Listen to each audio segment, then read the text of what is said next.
So I'm sure by now you've all heard about the absolutely wild and controversial season 27 premiere of South Park. But let me tell you, whatever you've heard, it's worse. Now, I am not a fan of South Park. I've never continuously watched the show. For whatever reason, I had to check this episode out. So for anyone who has not watched the episode and doesn't intend on it, let me tell you what happened. Whether you're a fan or not, we know that the South Park creators do not give a F. Any and everybody can and will get it. So the episode begins with Cartman waking up, and as he's getting ready for school, he wants to listen to his favorite radio station, NPR, only to find out that it's static and that Trump canceled NPR. Might I add that he only listens to it because supposedly they're making fun of liberals on there or something like that. So Cartman then goes to the bus stop and meets his other friends, Kenny and Kyle, and he starts complaining to them about how who the hell does this president think he is to cancel this radio station, which he listens to LGBTQ people and liberals and leftists complain about stuff and basically get owned, own the libs on this radio station. His friends don't even care. He's giving chronically online, just watches, binge watches, own the libs content all day.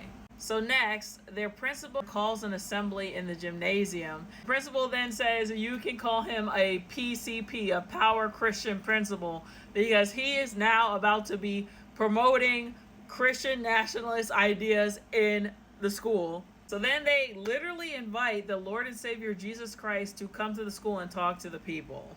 And everybody is confused.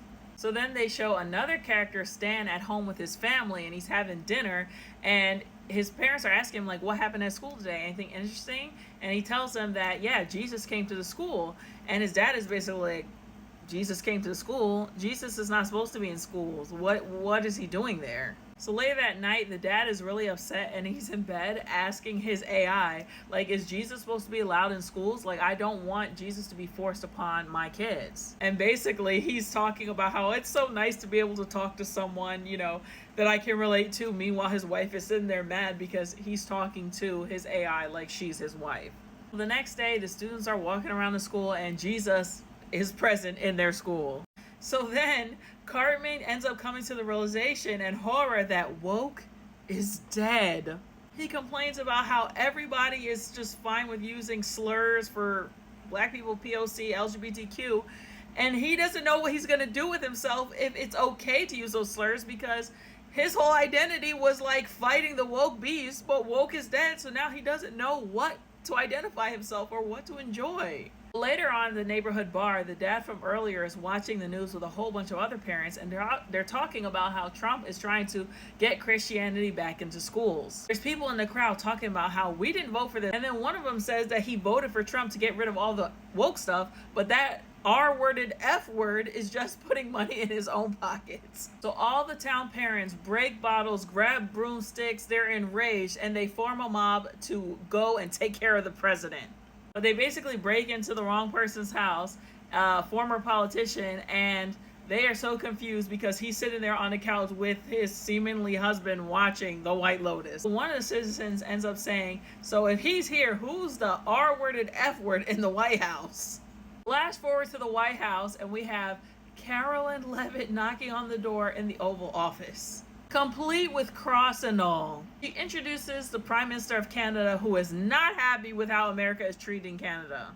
Canadian Prime Minister and Trump are going back and forth you can't treat Canada this way, and the Trump is like, listen, I'm gonna do whatever I want to do to y'all whenever I want to do it, okay? So dear God, Trump leaves the Oval Office and goes into the hallway to see a painter painting a portrait of him with an extremely tiny. And what's crazy is that it looks like that. You know it. So he flips out that his is being painted so small, but the painter is like, that's how it looks in the photo.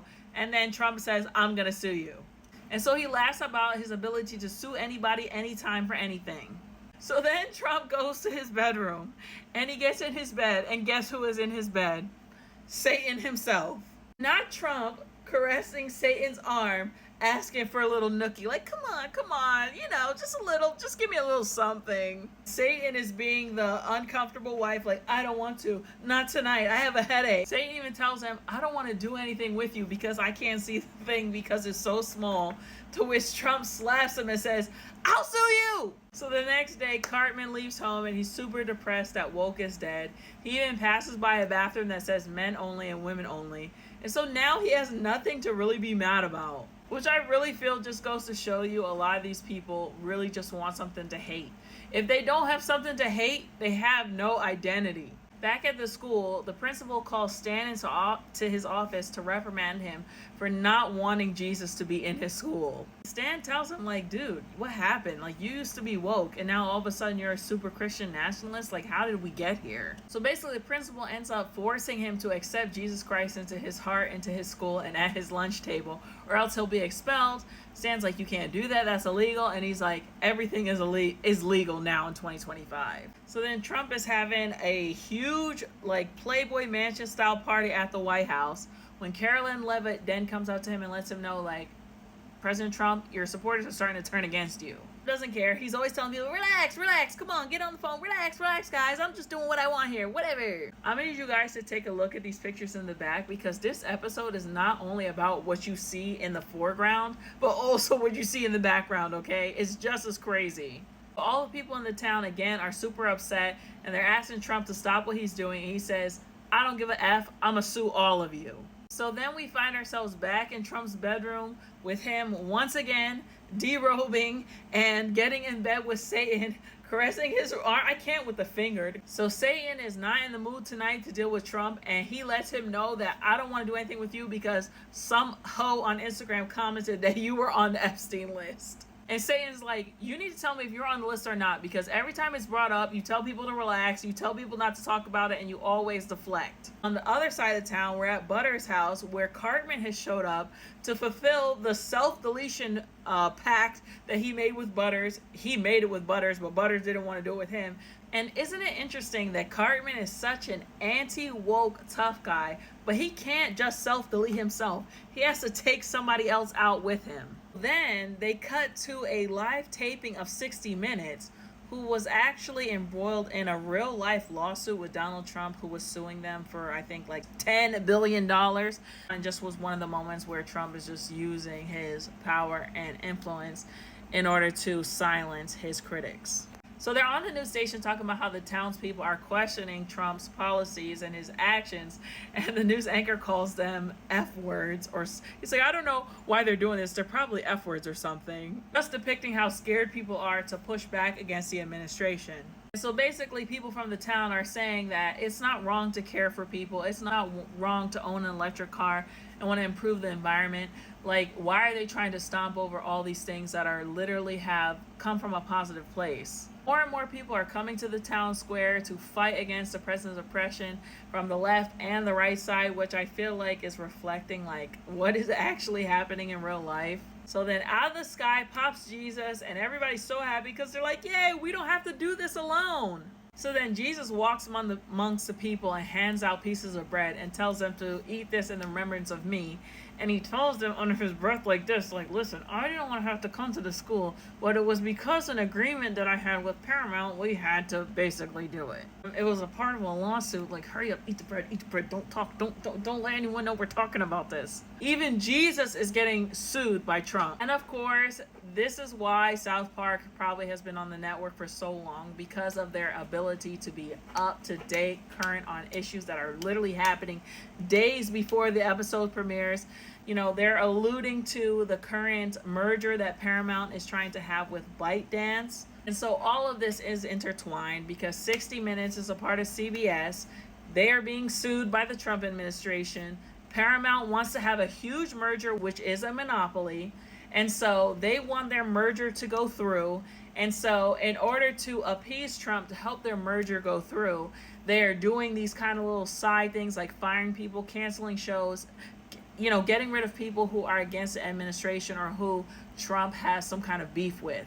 So Jesus tells them that if the president can sue anybody he wants and he can take as many bribes as he wants, then he has ultimate power, nobody is safe, and that their show could potentially be canceled. So then Trump ends up suing the town, to which they end up settling with him for a little over $3 million. And they agree that they're going to have to cut back on their schools, their hospitals, and roads, and they should be able to pay the money off. Well, it wasn't enough for Trump to basically try and bankrupt the city, but that they also now, as a part of an agreement in the settlement, have to have a pro-Trump message. Now, guys, this is where everything in the show really hits the mother effing fan, okay? Now, I've seen many types of things on television and movies, but my mouth was literally like, and I think they got him so good because the administration has not responded to this as harshly and swiftly as other things that have had less impact. I think that they are so embarrassed about this episode that they're not even trying to do anything about it because they don't want people to watch it and to make it more popular. So we're taken to the desert where we see y'all president struggling to walk through in the heat and sun. And there's a voiceover going on about who walked through the wilderness for you, who did all this stuff for you, who sacrificed for you. Looks like they're in a version of Joshua Tree National Park where Trump starts taking all his clothes off. Now, guys, it's very obvious that they made this with AI, and it looks like a real person. It looks like him. And I think this is such a hilarious shout out by the South Park people. Oh, y'all want AI? Oh, you want to have unregulated AI? Okay, this is what we're going to do with our free will. They show your boy in tighty whities taking off his clothes, showing his body, okay? I mean, he gets all the way undressed, guys, in the worst way, okay? And he can't handle the heat, so he falls down and he's crawling. So he passes out on the ground completely in the nude. And all of a sudden, we just see this with eyes creeping up and looking at us. And Trump looks down at it, and it really, really looks like him, man. And his little battery says, "I am DJT, and I approve this message." And the narrator reminds us that his thing is teeny tiny, but that he's willing to sacrifice it all for us. And that's the end of the episode. It's followed by a He Trumped Us website.com that pops up. And when you click on the website, it takes you to the age-restricted YouTube video that shows the promo of Trump to really make sure that everyone sees this portion of the episode. And looking at it right here, you can see that it has 4.2 million views on it. These guys really do not give a good goddamn, man. They just signed a $1.5 billion streaming deal with Paramount. And now we're all gonna know if something happens, that deal falls through, we're gonna know that it was because Paramount is in bed with this administration. But anyway, guys, let me know what you thought about this episode of South Park, and I'm so happy to see creatives and artists using their platform to reflect the times, okay?